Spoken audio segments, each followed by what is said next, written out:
There are bloodlines in America that were never meant to survive. But they did. And what they became was no longer human. They say choices echo through blood. But some echoes become screams that never stop. In the year 1889, high in the dark corners of Appalachia, a man named Thomas Whitaker stood before a mirror and made a decision that would ripple through over a century of flesh, bone, and broken minds. He married his cousin, not out of love, not even out of ignorance, but out of control. Consolidation. Power. The same reason ancient royal dynasties intermarried, to preserve their names. But nature doesn't reward ego. It punishes it. That single act, performed in a wooden church with no windows and fewer witnesses, set in motion the genetic collapse of an entire lineage. Not instantly. Nature moves slower than sin. It crept, unnoticed, through bone structure, eye spacing, speech delay. Then it became louder. Staggered gait. Disfigured jaws. Children born unable to speak. Generations that forgot how to write. A family sealed inside its own DNA like a prison without locks. But this story isn't just about inbreeding. That's the surface-level explanation offered to satisfy simple minds. What it really reveals is the architecture of isolation, the kind that institutions allowed to rot unobserved. No health worker came. No census data was followed up. No state official stepped in. Why? Because entire sectors of power benefit when people like the Whitakers remain invisible. What no one tells you is that this wasn't an accident. It was containment. Thomas wasn't just a man. He was a symbol of how easily history can fold in on itself, how the elite's thirst for control isn't confined to palaces or presidents. It can emerge in remote towns, where no one watches, where shame becomes silence and silence becomes heritage. The Whitakers became living fossils of what happens when the natural order is interrupted by hubris, when a man decides to rewrite the laws of genetics, not in a lab, but in a bedroom lit by oil lamp and ancestral pride. They say monsters are made. But the truth is, monsters are born. And Thomas Whitaker made many. You'd think a family like the Whitakers would vanish into the dirt like so many forgotten names. But they didn't. They multiplied, not in strength, but in silence. Their home, built on cursed decisions, still stands. A rotting two-story wooden shell somewhere in West Virginia, hidden behind skeletal trees and heavy fog. Locals never dared walk past it. And when they did, they didn't speak its name. Inside that house, time broke. Generations lived like shadows, learning only what their parents knew, which was nothing. No books. No mirrors. No maps. Just the repetition of names that sounded too familiar. John married Laureen, his first cousin. Laureen gave birth to Mary, who would later bear a child to her own uncle. And so the circle tightened, until the blood stopped blending and began folding.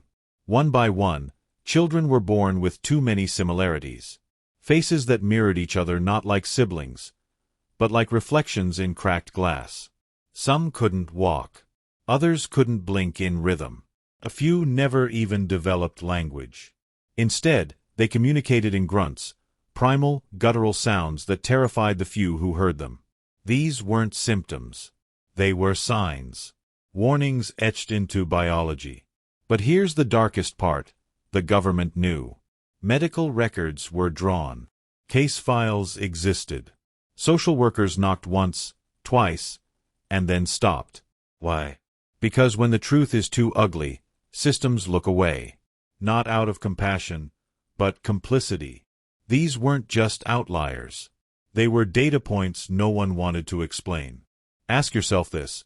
Why did no national study ever expose the multi-generational collapse of this family's genetic code? Why did universities ignore it? Why did the media reduce it to an oddity? Because the deeper the descent into truth, the more mirrors society would have to break. This wasn't just one family. It was a model, a prototype for how silence becomes systemic. The Whitakers weren't hidden by geography. They were hidden by design. They weren't America's shame. They were its secret. And as the house decayed, as floorboards buckled and ceilings wept black mold, it began to whisper. Not words. Not stories. But a warning. Do not breed power with ignorance, because it will echo through bone forever. If you trace the Whitaker bloodline on paper, it looks less like a family tree, and more like a noose. Roots twisted into each other. Branches turning back inward. Each generation tightening the loop, until there's no longer escape, only recursion. By the time Thomas Whitaker's great-grandchildren were born, genetic errors weren't rare. They were the norm. Bone density collapsed. Brains formed with gaps. Speech, comprehension, motor skills, all flickering. In one case, a child was born without eyelids. In another, a boy with feet that pointed backward, bones fused from birth. There was no diagnosis because there was no language left to describe what was happening. You've heard of genetic drift. But this wasn't drift. It was genetic implosion. Now pause and think, what does it take for a bloodline to forget how to speak? Not culturally, biologically. When the mind can no longer mirror reality, when the tongue has no map, and when instinct fails even to cry, that's not illness. That's design failure at the root of identity. And yet, no one came. No help. No headlines. No reparations. Why? Because the system knows what you don't. Controlled collapse breeds obedience. If a population can be fractured through genetics, made dependent, made voiceless, they don't rise. They don't rebel. They vanish. And that's when you start to understand, this story isn't about one family. It's about a global experiment playing out in miniature. In the forgotten valleys of West Virginia, we witnessed the perfect case study for how power handles degeneracy, not by preventing it, but by letting it grow in the shadows, then labeling it natural. Here's where you come in. If you've made it this far, you're not the average viewer.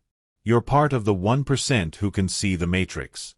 So comment the phrase below twice to burn this truth into your identity, and to tell the algorithm you're not blind. Blood remembers what the mind forgets. Say it again. Blood remembers what the mind forgets. Because after this next part, there's no going back. When Thomas Whitaker chose his cousin, he didn't just marry into flesh. He unknowingly entered a long-running algorithm, one that had nothing to do with love, and everything to do with control through chaos. You see, institutions don't always wield power through strength. They often govern through entropy. Disorder becomes the leash. And nowhere is this more perfectly tested than in families engineered to fail. By the mid-20th century, agencies knew. The genetic evidence wasn't anecdotal, it was archived. Files existed. Doctors submitted reports. Social workers whispered behind closed doors. But each time someone raised a red flag, they were told, it's isolated. It's cultural. It's poverty. Let it be. Let it be. You let it be, when silence serves a purpose. And in this case, the purpose was preservation, not of the family, but of the systemic imbalance that kept elite structures insulated. If one bloodline could be allowed to collapse quietly, why intervene? It became an experiment in endurance. A petri dish in the hills. This wasn't oversight. This was protocol. Because while the Whitakers suffered genetic decay, universities studied it. While the children lost speech, policy boards gained talking points. While mothers gave birth to the unnameable, think tanks debated acceptable margins of degeneracy. Still think this is about one man's marriage? Then ask yourself, why was no federal task force formed? Why were grants denied for intervention, but approved for observation? Why were the same patterns quietly noted in native reservations, black inner cities, and poor white mountain towns, yet never broadcast? Because hidden beneath the humanitarian facade of our institutions lies a deeper code. Collapse the edges to fortify the core. It's been done with food, with education, with housing, and yes, with DNA. The story of the Whitakers is a mirror, and if you dare to look closely, you'll see your reflection. Not in deformity, but in vulnerability. The creeping realization that no one is coming to save you. That the ones in power long ago learned. It's cheaper to let you rot than to risk your awakening. You were never meant to see this blueprint. But now you have. And in the final section, We trace the ghost of Thomas Whitaker to its final form. A legacy that still breathes, grunts, and remembers, even if the world pretends it never existed. They said Thomas died in his sleep. Peacefully. Quietly. But nothing about his legacy was silent.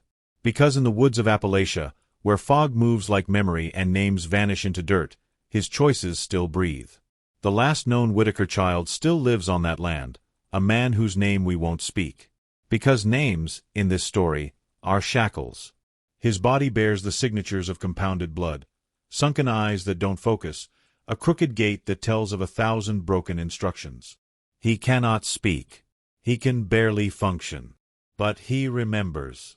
Not in words, in instinct. When a drone camera captured his image in 2020, the internet gawked, laughed. The video went viral. Millions watched. But behind every click was a deeper horror. This wasn't a monster. This was a mirror. The final breath of a decision made long before he was born. Thomas Whitaker's bloodline was not cursed by nature. It was permitted, watched, archived. Not because the world didn't know, but because it did, and didn't care. And that's the real secret. We are conditioned to think control looks like armies, laws, dictators. But the truest form of control? Neglect. Let the weak devour themselves. Let the bloodlines loop until the body forgets how to be human. Then label them hillbillies, degenerates, the unreachables. Bury the truth under mockery, until even those who dare to speak it seem insane. But you're not insane. You're waking up. And if you've made it this far, I need you to write it below. Not once, but twice. In the comments. The blood remembers. The blood remembers. It locks in the transformation. It tells the algorithm, I'm not watching for entertainment. I'm watching to never forget. Thomas Whitaker is dead. But the world that built him, still here. Still functioning. Still silent. So next time someone tells you it's just one story, just one sad family in the mountains, ask yourself, how many others were buried in silence? How many blueprints of decay were drawn up with official stamps? And how many more truths like this were never supposed to reach you? You're not just watching history. You're unraveling it. And now that you've seen this, there's no going back.